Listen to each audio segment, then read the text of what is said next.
بسم اللہ الرحمن الرحیم۔ سورہ بقرہ کا رکوع نمبر 29 یعنی 29 اور دوسرے پارے کا رکوع نمبر 13۔ پہلے اس رکوع کا لفظی ترجمہ ہوگا، پھر اس کی مختصر تفسیر ہوگی، پھر اس میں جو علمی نکات بیان ہوتے ہیں وہ ہوں گے، اور اس رکوع کو میں بہت ڈیٹیل سے اس لیے بھی بیان کروں گا اس ایپیسوڈ کے بعد والا جو ایپیسوڈ ہے، کیونکہ اس میں 3 طلاق کا مسئلہ بھی بیان ہوا ہے، تو میں انشاءاللہ اس کو باقاعدہ احادیث کے حوالوں کے ساتھ، قرآن کی آیتوں کے حوالوں کے ساتھ، کیونکہ یہ مسئلہ ہمارے ہاں بہت ہی ایک معرکۃ الآراء بن چکا ہے، 3 طلاقیں دی جاتی ہیں، اس کے بعد بیوی کو فتویٰ لے کے رکھ لیا جاتا ہے، تو اس پہ میں اگلے ایپیسوڈ میں انشاءاللہ بہت ڈیٹیل سے بیان کروں گا کہ اس مسئلے کی شرعی حیثیت ہے کیا۔ اکٹھی اگر کسی نے ایک مجلس میں 3 طلاقیں دے دی ہیں تو قرآن و سنت کی روشنی میں وہ کتنی طلاقیں ہوتی ہیں، پورے دلائل سے انشاءاللہ میں اس کو تفصیل سے ریکارڈ کرواؤں گا۔ ابھی تو صرف ہم اس رکوع کی مختصر، اس کا پہلے لفظی ترجمہ ہوگا، مختصر گرامر ہوگی، اور پھر اس کی مختصر تفسیر ہوگی، اور پھر انشاءاللہ اگلے ایپیسوڈ میں ہم اس کی یہ جو پہلا ہی مسئلہ اس میں 3 طلاقوں کا ہے وہ میں انشاءاللہ ڈیٹیل سے بیان کروں گا۔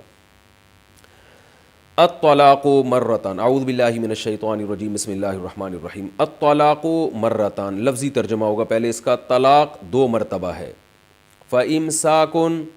فا کا معنی تو، امساک کا معنی روکنا، یہ ورب ہے، مصدر ہے، افعال کے وزن پر، اکرام کے وزن پر۔ فَإِمْسَاكٌ، پس روک لینا ہے،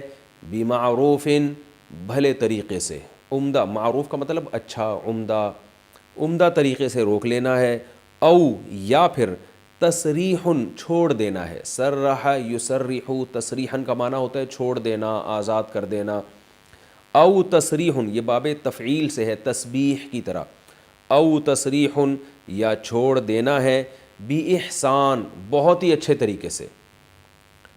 احسان کسی بھی عمل کو بہت عمدہ کرنا، اس کو احسان کہتے ہیں، کئی بار بتا چکا ہوں، یعنی بہت ہی اچھے طریقے سے رخصت کرنا ہے۔ ہم تسریح کا مطلب رخصت کرنا سے جو ہے نا، یہ زیادہ مناسب ہے۔ وَلَا يَحِلُّ لَكُمْ، اور حلال نہیں ہے، لکم تمہارے لیے، ان یہ بات، تأخذو کہ تم اخذ کر لو، تم لے لو، مما، مما اصل میں تھا من ما، من کا معنی سے، ما کا معنی وہ چیز، من ما اس چیز میں سے، آتیتموہن، آتیتم تھا اصل میں، اکرمتم کی طرح، اکرمتم اکرام کیا تم نے، ضربتم کی طرح نا، تو آتیتم دیا تم نے، آتیتموہن، تمو میں واو اس لیے لگا دیا کہ جب اس کے بعد پروناؤن آتا ہے تو واو لگا دیتے ہیں، سمجھ میں آئے ٹھیک ہے، نہیں آئے تو بھی ٹھیک ہے۔ آتیتموہن، ہن وہ عورتیں، شیئن کچھ بھی، کیا مطلب ہوا؟ وَلَا يَحِلُّ لَكُمْ، تمہارے لیے حلال نہیں ہے کہ تم لے لو، مما اس چیز میں سے کچھ لے لو، آتیتموہن جو تم نے ان عورتوں کو دیا تھا، شیئن کچھ بھی، یعنی 2 طلاقوں کے بعد تم چاہو تو اچھے طریقے سے رخصت کر دو، چاہے تو اچھے طریقے سے رکھو، لیکن جو کچھ تم ان کو دے چکے ہو ان میں سے واپس کچھ بھی نہیں لے سکتے، الا سوائے اس صورت میں، ان یہ بات ہو جائے، یخافا کہ ان دونوں کو خوف ہو جائے، اصل میں تھا یخ وفا، یضربانی کی طرح، یسمعانی کی طرح، نون آخر سے حذف ہو گیا، الا ان یخافا، الا یہ کہ یہ بات ہو جائے کہ یہ دونوں یعنی میاں بیوی ان کو خوف ہو جائے، اللہ یقیمہ، اللہ اصل میں تھا ان لا یقیمہ، ان لا کو ملا کے پڑھا جاتا ہے اللہ، ان کا معنی کہ اس بات کا خوف ہو جائے، ان یعنی اس بات کا کہ لا یقیما کہ یہ دونوں قائم نہیں کریں گے، حدود اللہ، اللہ کی حدود کو، یقیما اصل میں تھا یقویمانی، یکریمانی کی طرح، آخر سے نون حذف ہو گیا تو یقویما بنا، پھر یقیما بن گیا، واو ہے نا تو وہ میں نے کہا اس کی شکل چینج ہو جاتی ہے، یعنی اس بات کا خوف ہو دونوں کو کہ وہ دونوں اللہ کی حدود کو قائم نہیں رکھ سکتے۔ فَإِنْ خِفْتُمْ، اب آگے اس کی ڈیٹیل بیان ہو رہی ہے، فَإِنْ پس اگر، خفتم تمہیں خوف ہو، خفتم اصل میں تھا خوفتم، سمعتم کی طرح، اگر تمہیں خوف ہو جائے، اللہ، اللہ پہ پھر وہی ہے، ان الگ تھا، لا الگ، اس بات کا خوف ہو جائے، لا یقیما حدود اللہ کہ یہ دونوں اللہ کی حدود پر قائم نہیں رہ سکتے، تو پھر کرنا کیا ہے؟ فلا جناح علیہما، تو کوئی گناہ نہیں ہے، کوئی حرج نہیں ہے، علیہما ان دونوں پر، جناح حرج کو کہتے ہیں، اس میں کوئی حرج نہیں ہے ان دونوں کے اوپر، فی ما اس چیز کے بارے میں، یہ لفظی ترجمہ خوب اچھی طرح سے سمجھیں اس کو،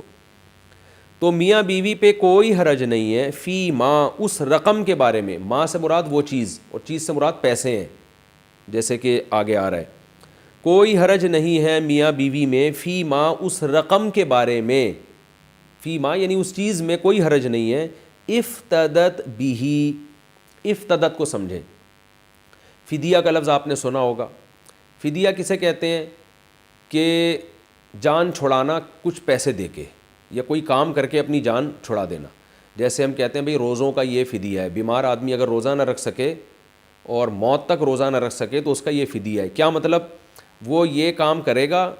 غریب کو 2 ٹائم کا کھانا کھلائے گا یا صدقہ فطر کے برابر رقم دے گا تو قیامت میں اس کی جان چھوٹ جائے گی، یعنی روزے کا گناہ اس کو نہیں ملے گا۔ تو فدیہ کا کیا مطلب ہوتا ہے کہ کچھ پیسے دے کے جان چھڑانا۔ قیدی جو گرفتار ہو جاتے ہیں جنگوں میں، ان کو بھی ہم یہ کہتے ہیں بھئی فدیہ دے کے ان کو چھڑایا گیا ہے، یعنی اس قیدی کا معاوضہ دیا گیا اور اس کی جان چھڑا دی گئی ہے۔ تو یہ جو ہے نا فدیہ، یہ اس معنی میں استعمال ہوتا ہے کہ آپ کسی چیز میں پھنسے ہوئے ہیں تو پیسے دے کے اپنے آپ کو آپ بچا لیتے ہیں، تو اپنی جان چھڑا لیتے ہیں۔ تو اس لیے اللہ نے فرمایا کوئی گناہ نہیں ہے میاں بیوی پر، فی دیکھیں میں آپ کو ایک بات بتاتا ہوں، اگر آپ یہ تفسیر کے لیکچر تمیز سے سن لیں آپ لوگ اور بہت اہتمام کے ساتھ ڈائری لے کے بیٹھا کریں اور قرآن سامنے رکھ کر سنیں، آپ انشاءاللہ اللہ آپ کو بہت علم عطا کرے گا اور آپ بہت سے مسائل میں انشاءاللہ چیمپئن بن جائیں گے، قرآن آپ کو بہت اچھی طرح انشاءاللہ سمجھ میں آئے گا، آپ یعنی یوں سمجھیں کہ ایک متوسط درجے کے عالم کی انشاءاللہ فہرست میں داخل ہو جائیں گے، تو یہ اس لیے اس کو ہلکا نہ سمجھیں۔ تو اللہ تعالیٰ نے ارشاد فرمایا فی ما اس چیز کے بارے میں کوئی حرج نہیں ہے میاں بیوی میں، کیا، افتدت بھی، افتدت یہ فدیہ سے نکلا ہے، اصل میں تھا افتدیت، اکتسبت کی طرح ہوتا ہے نا، اکتسبا اکتسبا اکتسبو اکتسبت، اکتسبہ کا معنی اس نے کمایا، اکتسبت کا معنی اس عورت نے کمایا، تو افتدیت تھا اصل میں، افتدیت، اس کو پڑھا جاتا ہے افتدت، تو افتدت کا مطلب عورت نے فدیہ دیا، اس کا معنی کیا ہوگا، عورت نے فدیہ دیا نہیں بلکہ افتدا کا معنی ہوتا ہے فدیہ دے کے جان چھڑانا، یعنی عورت نے اپنی جان چھڑائی ہو، اپنے آپ کو آزاد کیا ہو، افتدت بھی جس رقم کے ذریعے، بھی کا معنی ذریعے، ہی کا معنی وہ چیز سے مراد ہے ماں، یعنی قرآن میں اللہ کا ارشاد ہے نا فی ما اس چیز کے بارے میں دونوں پہ کوئی گناہ نہیں ہے، افتدت بھی جس چیز کے ذریعے عورت اپنی جان چھڑائے، افتدت کا معنی فدیہ دے کے جان چھڑائے۔ تو اب اس آیت کا لفظی ترجمہ دوبارہ سمجھیں، میں چاہتا ہوں یہ آپ کی دماغ میں اچھی طرح سے بیٹھ جائے کیونکہ تھوڑا سا مشکل ترجمہ ہے۔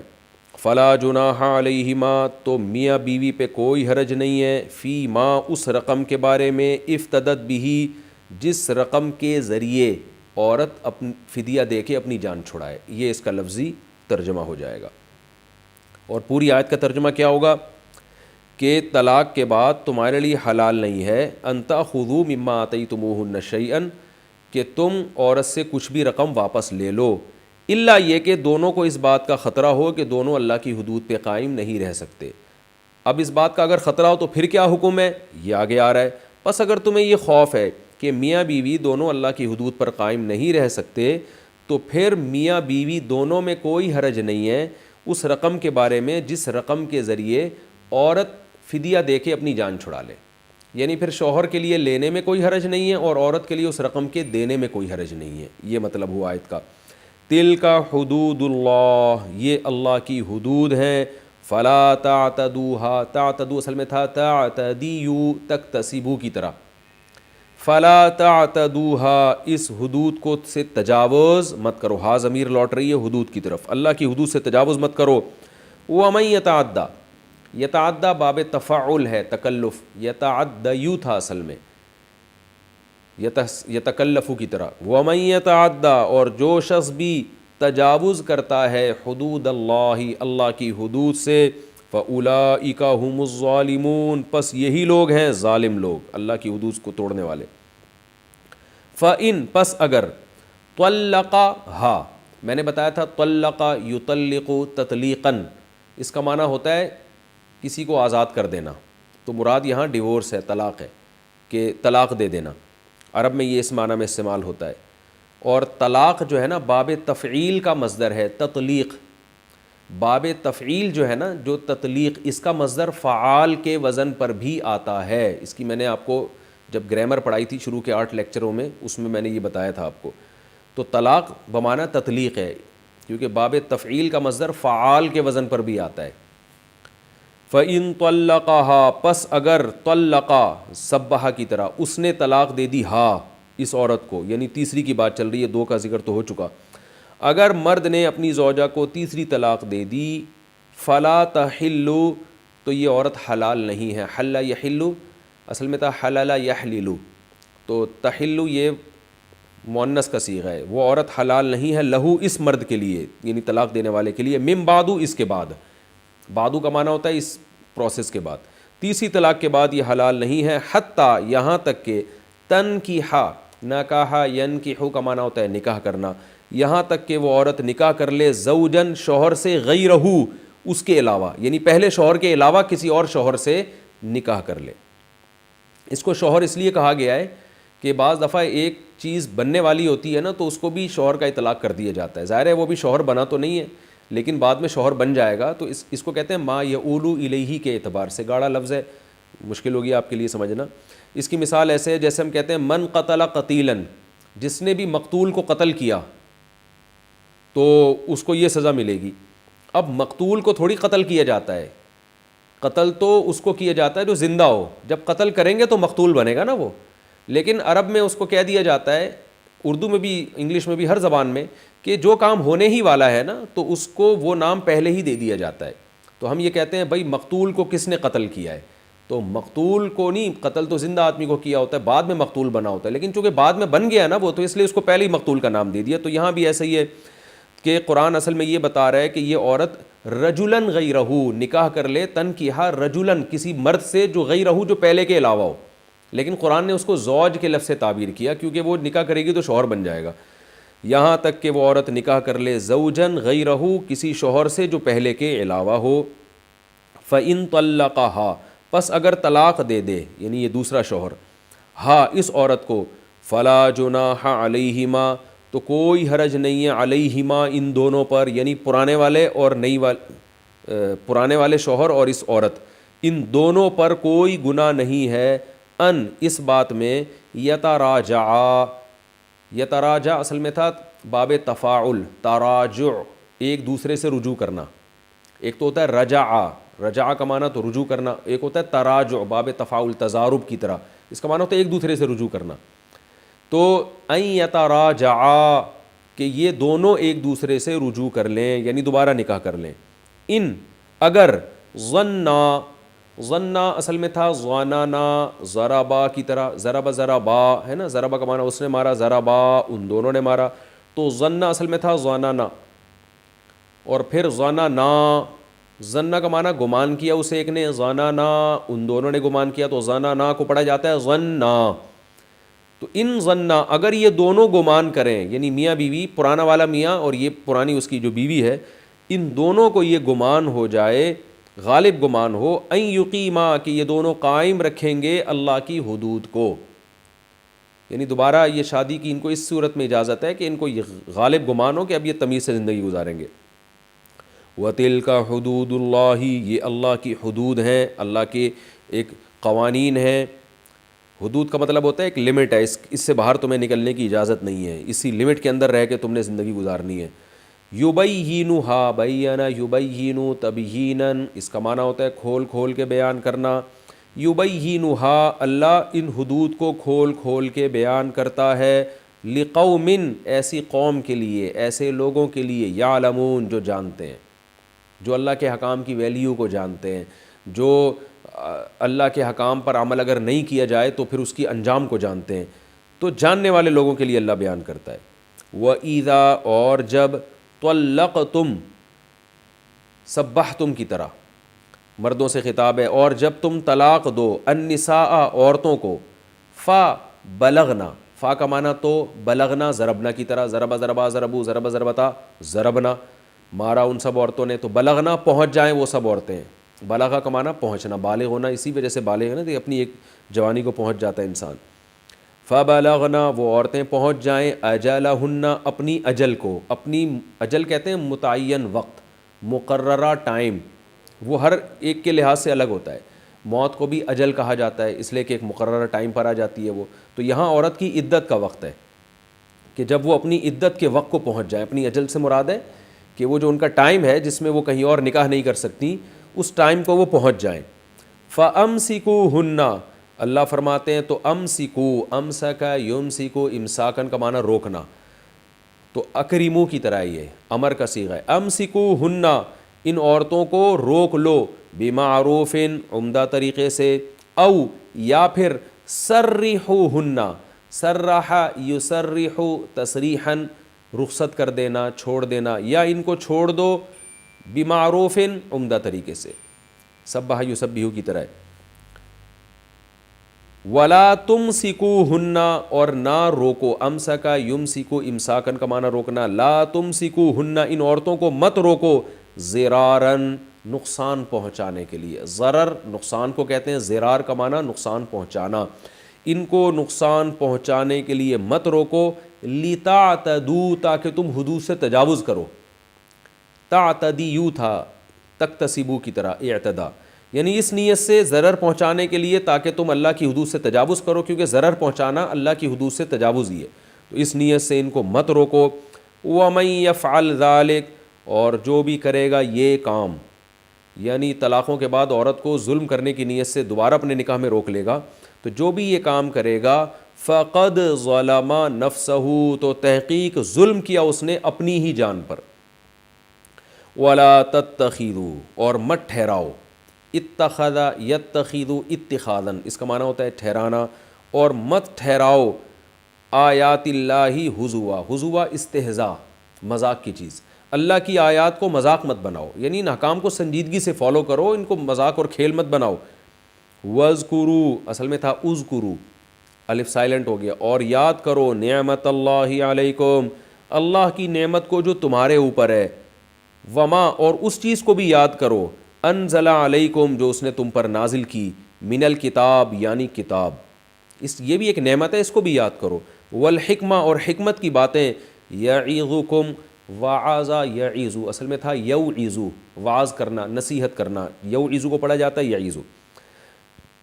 اور اس چیز کو بھی یاد کرو جو اللہ نے تم پر نازل کی یعنی کتاب اور حکمت کی باتیں، یعظکم بہ جس کے ذریعے اللہ نصیحت کرتا ہے تمہیں، یعنی تم پر اللہ کے اتنے احسانات ہیں ان کو یاد کرو، واتقوا اللہ اور اللہ سے ڈرو، وَاعْلَمُوا اور جان لو ان اللہ بکل شیء علیم کہ اللہ ہر چیز کو جاننے والا ہے۔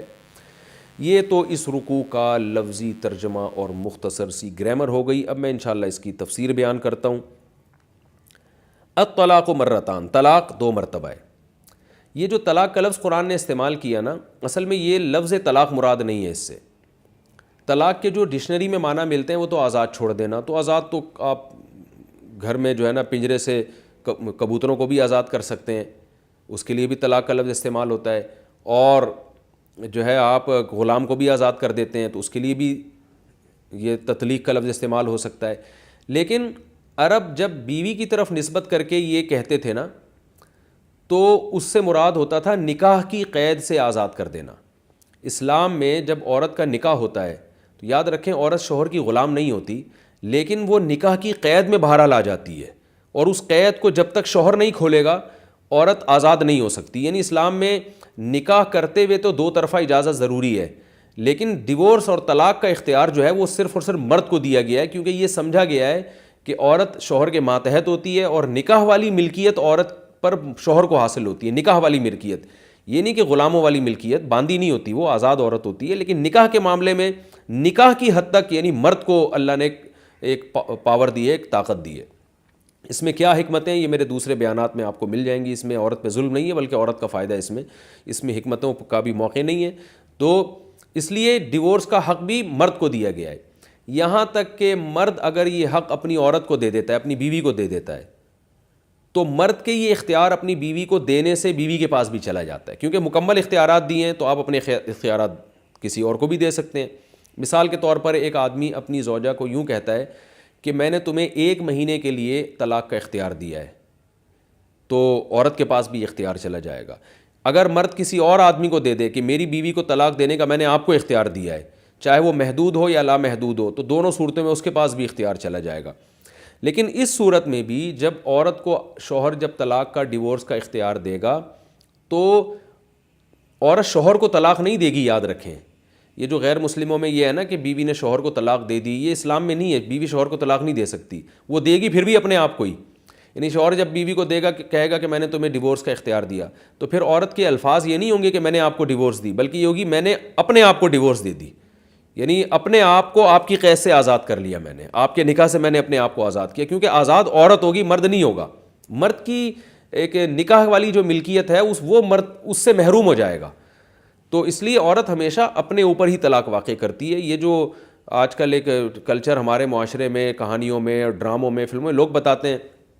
کہ وہ جو ہے نا دکھایا جا رہا ہے آج کل ڈراموں میں کہ عورت نے شوہر کو ڈیورس دے دی, تو یہ بالکل لفظی غلط ہے اکارڈنگ ٹو اسلام. عورت شوہر کو ڈیورس نہیں دے سکتی. عورت کو اگر ڈیورس کا اختیار دیا بھی جائے گا تو وہ اپنے آپ کو ڈیورس دے گی. تو یہ خوب اچھی طرح سمجھ لیں. تو الطلاق مرتان کا مطلب یہ ہوا کہ عرب میں جب بیوی کو نکاح سے آزاد کرنا ہوتا تھا تو ابراہیم علیہ السلام کی جو شریعت چلی آ رہی تھی اس شریعت کے مطابق ہوتا یہ تھا کہ, اور اسلام نے بھی اس کو باقی رکھا, کہ زبان پر حکم کا مدار رکھا گیا ہے. بہت اہم ٹاپک ہے, اس کو اللہ کرے آپ کی سمجھ میں آ جائیے. زبان پر حکم کا مدار رکھا گیا ہے کہ مرد جب عورت کو اپنے نکاح سے آزاد کرنا چاہے گا, ختم کرنا چاہے گا, تو کوئی بھی ایسا لفظ استعمال کر لے جس سے یہ پتہ چل رہا ہو کہ یہ اپنی زوجہ کو اپنے نکاح سے آزاد کر رہا ہے. کوئی بھی ایسا لفظ استعمال کر لے, تو اسلام نے بھی اور زمانے جاہلیت میں بھی اس نے مرد کے ان الفاظ ہی کو معتبر سمجھا جاتا تھا, اور اس کو بہت آسان رکھا گیا ہے. مثال کے طور پر کوئی مرد اگر اپنی زوجہ سے یہ کہہ دے کہ تم میرے نکاح سے خارج ہو, تو بس خارج ہو جائے گی وہ اس کے نکاح سے. کوئی مرد اگر یوں کہہ دے آج سے تم آزاد ہو, تو آزاد کے لفظ میں تو بہت سارے احتمالات ہیں. اگر مرد کی نیت یہ تھی کہ نکاح سے آزاد ہو, تو نکاح سے آزاد ہو جائے گی. کوئی یوں کہہ دے کہ تم مجھ پر حرام ہو, اور نیت اس کی یہ ہوتی تھی کہ حرام سے میری مراد ہے کہ جیسے اجنبی عورت مجھ پہ حرام ہے تو تم بھی اجنبی بن گئی ہو, تو بھی نکاح سے خارج ہو جائے گی. یعنی کچھ الفاظ تو ایسے ہیں جن میں نیت کی ضرورت ہے, کچھ میں نیت کی ضرورت نہیں ہے. تو یہ اصل اسلام کا بھی فلسفہ ہے, اور زمانے جاہلیت میں جو ابراہیم علیہ السلام کی شریعت چلی آ رہی تھی وہ بھی یہی تھی کہ مرد جن الفاظ سے بھی چاہے اپنی بیوی کو اپنے نکاح سے خارج کر سکتا ہے, بشرطے کہ ان الفاظ کا جو مفہوم ہے اس مفہوم میں نکاح سے آزادی کا مفہوم آ رہا ہو, یعنی اس کا معنی بھی یہ بنتا ہو. مثلا کوئی شخص اگر اپنی زوجہ سے کہہ دے کہ تو بڑی نالائق ہے, اور بعد میں کہے میں نے جو یہ نالائق کہا نا تو میری نیت طلاق کی تھی, تو طلاق واقع نہیں ہوگی, اس لیے کہ نالائق کے لفظ میں تو کوئی نکاح سے آزادی والا کوئی عنصر پایا ہی نہیں جاتا نا. تو کوئی بھی گالی دینے سے یا کوئی برا بھلا کہنے سے نہیں ہوگی. یعنی ایسے الفاظ استعمال کرے جن سے یہ پتہ چل رہا ہو کہ یہ اس عورت کو اپنے نکاح سے نکالنا چاہتا ہے. تو ایسے الفاظ کسی بھی زبان میں ہو, انگلش میں ہو, پشتو میں ہو, پنجابی میں ہو, سندھی میں ہو, تو اسلام نے انہی الفاظ کا اعتبار کیا ہے. اس لیے اسلام میں صرف عربی میں طلاق نہیں ہوتی, اردو میں بھی ہوتی ہے, فارسی میں بھی ہوتی ہے, انگلش میں بھی ڈیورس کا لفظ ہے اس سے ہو جاتی ہے. تو اب یہ خوب اچھی طرح سمجھیں کہ جیسے ہمارے ہاں بعض الفاظ بعض میننگ کے لیے خاص ہو جاتے ہیں, اصل میں تو وہ خاص معنی کے لیے نہیں تھے, لیکن ان کا استعمال اتنا ہونے لگتا ہے کہ پھر وہ اسی معنی میں استعمال ہوتے ہیں. تو ایسے ہی طلاق کا جو اصل لفظ تھا وہ تو تھا کہ آزادی, لیکن عرب نے اس لفظ کو جب بیوی کے لیے استعمال کرتے تھے تو ان کی مراد یہ ہوتی تھی کہ اس کو نکاح سے خارج کرنا. بالکل جیسے انگلش میں ڈیورس کا لفظ جب بیوی کے لیے استعمال ہوتا ہے تو اس سے مراد نکاح ختم کرنے کے علاوہ اور کوئی مقصد نہیں ہوتا, یعنی اس کا کوئی اور مطلب ہے ہی نہیں عرف میں. تو ایسے ہی عرب میں جو طلاق کا جو لفظ تھا نا, طلاق کا لفظ وہ اسی معنی میں استعمال ہونے لگا کہ جب بھی زوجہ کو اپنی وائف کو نکاح سے انہوں نے خارج کرنا ہے تو وہ طلاق ہی کا لفظ استعمال کرتے تھے. تو اب شریعت نے یہ کیا کہ شریعت نے ایک اصول بنایا ہے کہ کسی زبان میں کوئی لفظ اگر ایسا ہے جو نکاح ختم کرنے کے علاوہ کسی اور میننگ میں استعمال ہی نہیں ہو رہا، تو شریعت بھی پھر یہ کہتی ہے کہ اب اس لفظ سے نکاح ہی ختم ہوگا. اس میں اگر شوہر کہتا ہے کہ میری نیت کچھ اور تھی تو اس کی نیت کا اعتبار نہیں ہوگا. جیسے آج اگر بیوی کو کوئی کہتا ہے تمہیں طلاق ہے، اور جب اس سے پوچھا جائے کہ تم نے تو طلاق دے دی، وہ کہتے ہیں بھائی طلاق کے جو ڈکشنری میں معنی ہے وہ تو آزاد کرنا ہے. تو میرا مقصد یہ تھا کہ میں اپنی زوجہ کو کام کاج سے آزاد کرنا چاہتا ہوں، تو کام کاج سے آزادی کے لیے میں نے یہ طلاق کا لفظ استعمال کیا ہے، تو اس کی بات مانی نہیں جائے گی، اس لیے کہ عرف میں طلاق کا مطلب بیوی کو اب نکاح سے آزاد کرنا ہی ہوتا ہے اگر بیوی کی طرف نسبت کر کے کہا جائے یہ لفظ. تو ہر زبان میں، پشتو میں، سندھی میں، پنجابی میں، کوئی بھی ایسا لفظ جو بیوی کے لیے جب استعمال ہو تو اس سے مراد نکاح ختم کرنا ہی مراد لیا جاتا ان کے عرف میں، ان کے کلچر میں. تو ایسے الفاظ کو صریح طلاق کہا جاتا ہے، یعنی صریح الفاظ کہا جاتا ہے. یہ وہ صریح الفاظ ہیں جس میں نیت کی ضرورت نہیں ہے. اگر کوئی یہ کہتا ہے کہ میری نیت ڈیورس دینے کی نہیں تھی، طلاق کی نہیں تھی، تو شریعت اس کو کالعدم قرار دیتی ہے. مفتی بھی نہیں مانے گا، اب اس کی بیوی بھی نہیں مانے گی، سب یہی کہیں گے بھائی، کیونکہ عرف میں یہ لفظ اسی معنی میں استعمال ہوتا ہے. یہ ایسے ہی جیسے آپ کسی کو بول دیں گدھا اور آپ نے گالی دے دی اس کو، اب وہ غصے میں آ رہا ہے تو آپ کہیں بھائی میری نیت آپ کو گدھا کہنے سے بے وقوف کہنا نہیں تھی، بلکہ میری نیت یہ تھی کہ گدھا جیسا اسٹرانگ ہوتا ہے اور ماشاءاللہ اتنا ویٹ اٹھاتا ہے تو آپ بھی بڑے زبردست باڈی بلڈر ہیں. تو یہ بات کوئی نہیں مانے گا. وہ بھائی گدھے کا لفظ ٹھیک ہے اس معنی میں بھی استعمال ہو سکتا ہے، یعنی آپ کی رائے میں، لیکن عرف میں یہ معنی نہیں ہے. لغت عرف کو دیکھتی ہے، لغت لوگوں کے کلچر کو دیکھتی ہے کہ لوگ کس ورڈ کو کس معنی میں استعمال کر رہے ہیں. تو اسلام بھی یہی دیکھتا ہے کہ جو لفظ جس معنی میں، جس قوم میں، جس معنی کے لیے استعمال ہوا ہے، اسلام بھی یہ کہتا ہے یہ اسی معنی میں، اسلام بھی اس کو اسی معنی میں مانے گا. تو اب عرب میں طلاق کا لفظ نکاح ختم کرنے کے لیے استعمال ہوتا تھا، تو اس لیے طلاق کا لفظ اب ایک سائن بن گیا، علامت بن گیا.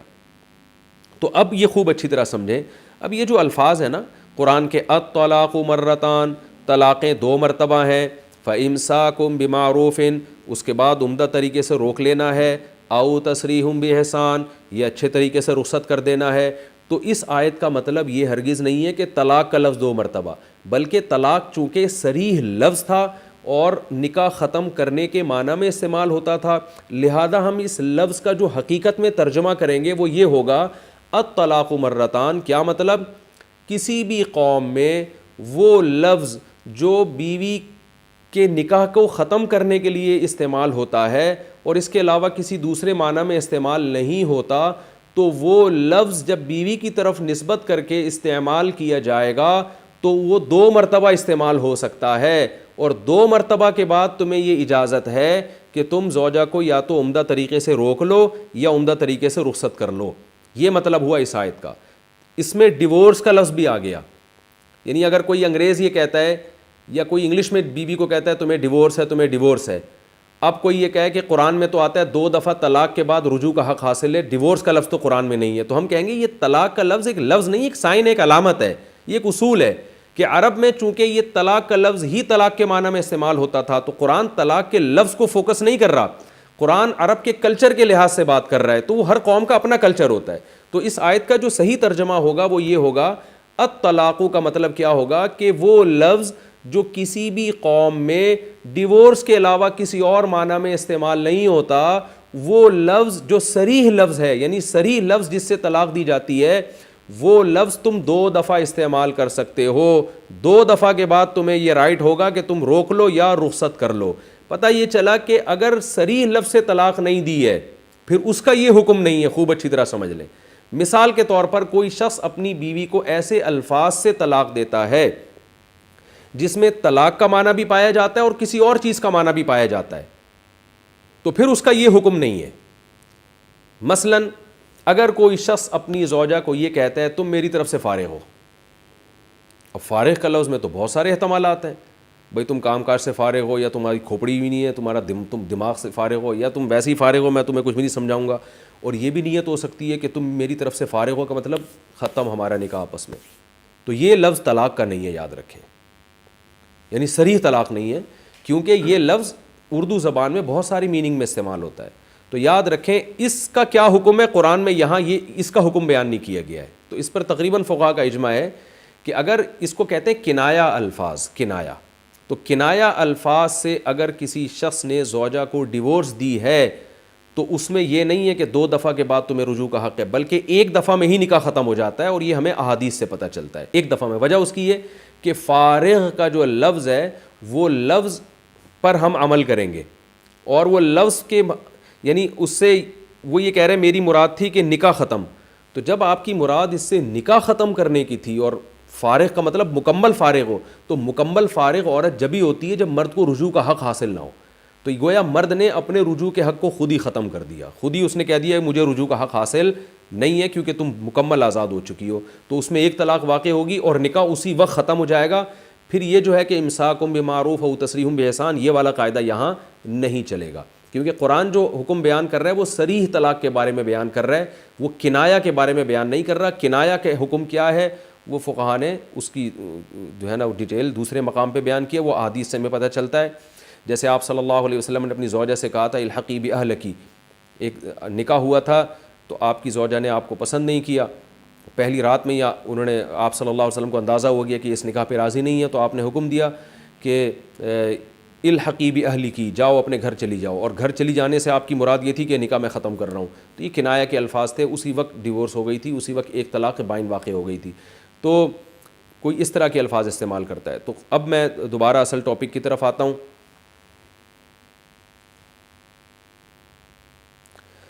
الطلاق مرتان، وہ الفاظ جو کسی قوم میں طلاق دینے ہی کے لیے استعمال ہوتے ہیں، جیسے انگلش میں ڈیورس بہترین مثال ہے، تو وہ 2 مرتبہ ہیں۔ کیا مطلب 2 مرتبہ تم وہ الفاظ اپنی زبان سے کہہ سکتے ہو؟ 2 مرتبہ کے بعد کیا ہوگا؟ فَإِمْسَاكُمْ بِمَعْرُوفٍ، چاہو تو عمدہ طریقے سے بیوی کو روک لو، او تسریحم بِإِحْسَان، یا عمدہ طریقے سے رخصت کر دو، یعنی عدت کے بعد، کیونکہ پہلے بیان ہو چکا ہے کہ طلاق کے بعد عورت عدت گزارے گی، تو عمدہ طریقے سے رخصت کر دو۔ اس میں اللہ نے یہ بتایا ہے کہ 3 طلاق کا مسئلہ کیا ہے، وہ تو میں اگلے ایپیسوڈ میں انشاءاللہ ڈیٹیل سے ریکارڈ کرواؤں گا۔ اس میں اللہ نے یہ حکم دے دیا، بتا دیا کہ طلاق کے بعد رکھنا کی نیت بھی اگر وہی حرکتیں دوبارہ کرنی ہے تو پھر نہ رکھو، اور اگر رکھنا ہے تو اچھی نیت سے رکھنا ہے، حقوق ادا کرنے ہیں، محبت سے رہنا ہے، اور چاہو تو عمدہ طریقے سے رخصت کر دو، یعنی رخصت بھی کرنا دھکے دے کے نکالنا، اس کے جہیز پہ قبضہ کر لینا، جو پھر اس کو ذلیل کرنا، رسوا کرنا، جو ہمارے معاشرے میں ہوتا ہے ڈیورس کے بعد، عورت کو شوہر ذلیل کرتا ہے، عورت شوہر کو رسوا کر رہی ہوتی ہے، ان چیزوں کا اسلام قائل نہیں ہے۔ فرمایا کوئی بات نہیں، ڈیورس ہو گئی ہے، یا تو تمیز سے رکھ کے رجوع کر لو، یعنی 2 طلاقیں ہیں اور 2 کے بعد تمہیں رجوع کا حق حاصل ہے، رجوع کر لو، یا پھر اس کو عمدہ طریقے سے رخصت کر دو۔ 1 طلاق ہو یا 2 طلاقیں ہوں، دونوں کا ایک ہی، کیونکہ جب 2 کا یہ حکم ہے تو 1 کا تو بطریق اولا یہ حکم ہے، یعنی اگر 1 دی ہے تو پھر تو اور زیادہ مرد کو یہ حق حاصل ہے کہ چاہے تو روک لے، چاہے تو رخصت کر دے۔ روکنے کا طریقہ کیا ہوگا کہ زبان سے کہہ دے میں نے بیوی سے رجوع کر لیا، یا زوجہ سے ہم بستری کر لے، یا بوس و کنار کر لے، کوئی بھی ایسا کام جو صرف میاں بیوی ہی میں ہو سکتا ہے، وہ کام کرنے سے رجوع ہو جائے گا۔ اگر رجوع نہیں کرتا مرد اور عورت کی عدت پوری ہو جاتی ہے تو پھر عورت کا نکاح ختم ہو جائے گا، جس کو قرآن نے تسریحم باحسان سے تعبیر کیا ہے کہ بھئی عمدہ طریقے سے چھوڑ دو، تو عدت پوری ہو جائے گی، آپ اس کو عمدہ طریقے سے رخصت کر دیں، وہ اب آپ کی بیوی نہیں رہی ہے، اور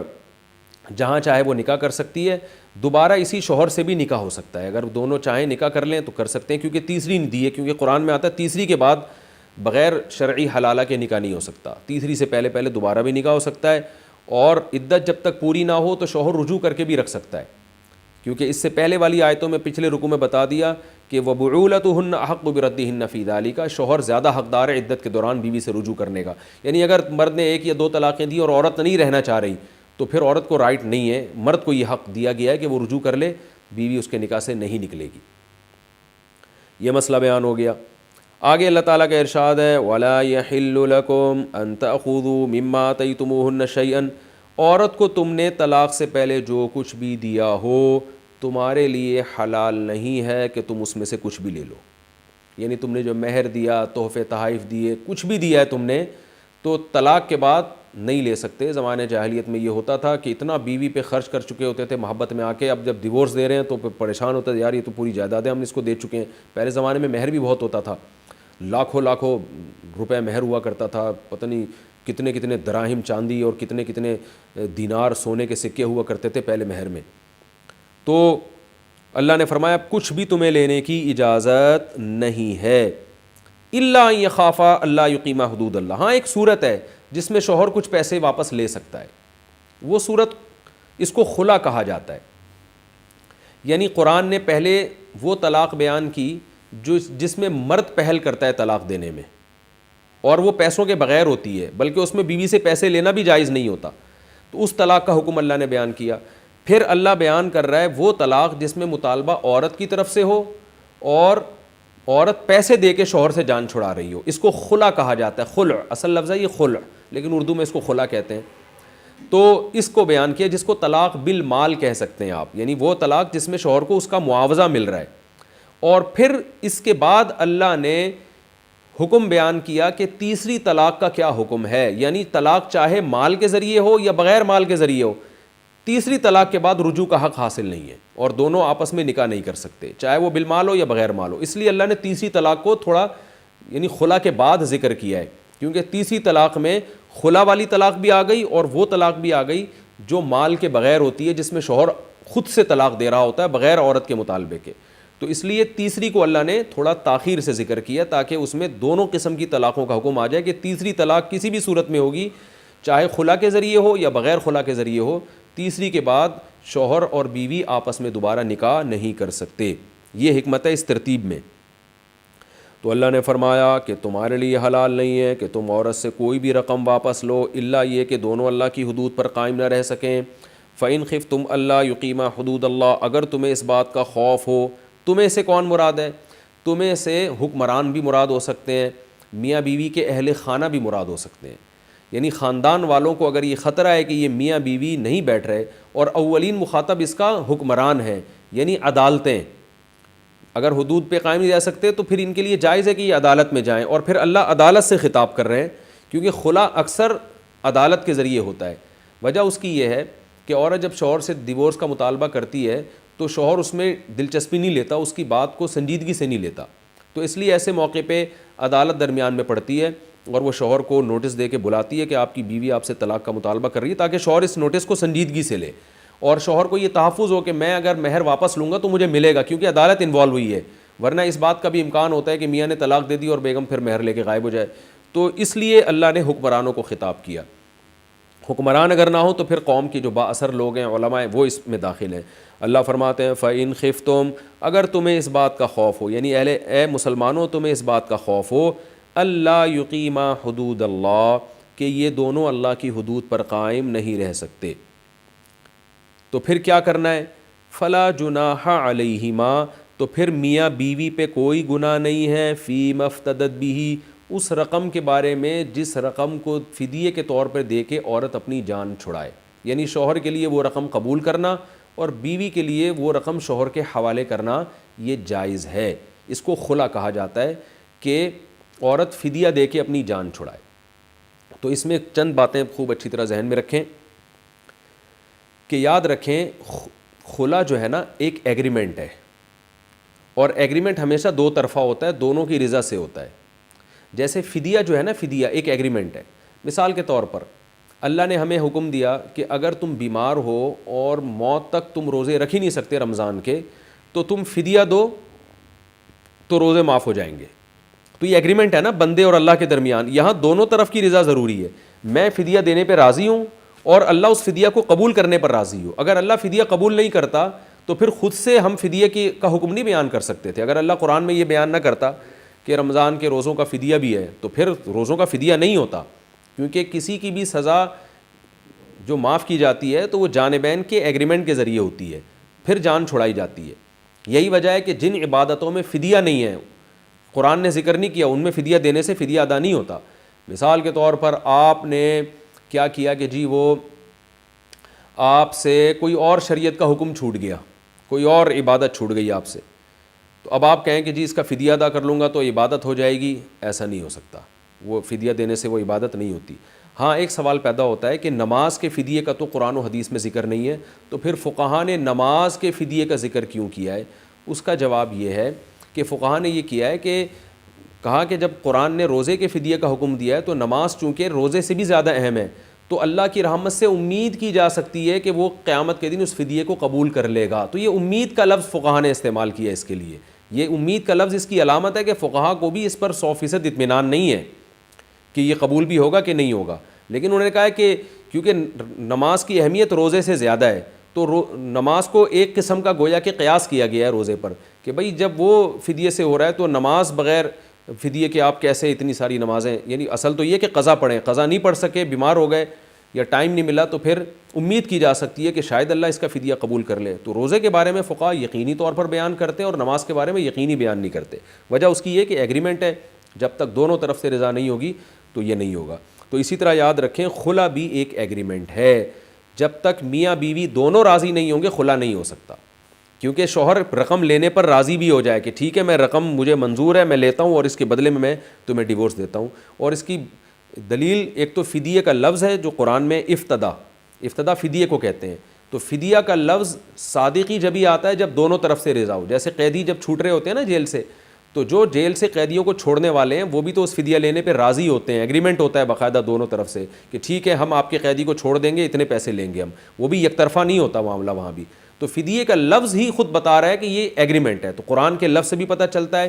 اور بخاری مسلم کی حدیث سے بھی کہ اول خلع فی الاسلام، امام بخاری نے باب باندھا ہے کہ اسلام میں جو سب سے پہلے خلا کا کیس ہوا ہے، تو اس کیس میں بھی جمیلہ بنت ثابت انصاری نبی صلی اللہ علیہ وسلم کی خدمت میں آئیں، انہوں نے کہا مجھے اپنے شوہر سے ڈیورس چاہیے، تو آپ نے ان کے شوہر کو بلایا اور ان سے کہا کہ اپنا مہر واپس لے لو اور ان کو طلاق دے دو، تو ان کے شوہر نے مہر واپس لے کے ان کو طلاق دی۔ تو اس کو محدثین نے کہا ہے کہ اسلام کا سب سے پہلے خلا، تو خلا بھی اصل میں طلاق ہی ہوتی ہے، لیکن مطالبہ اس میں عورت کی طرف سے ہوتا ہے اور عورت پیسے دے کے طلاق لے رہی ہوتی ہے۔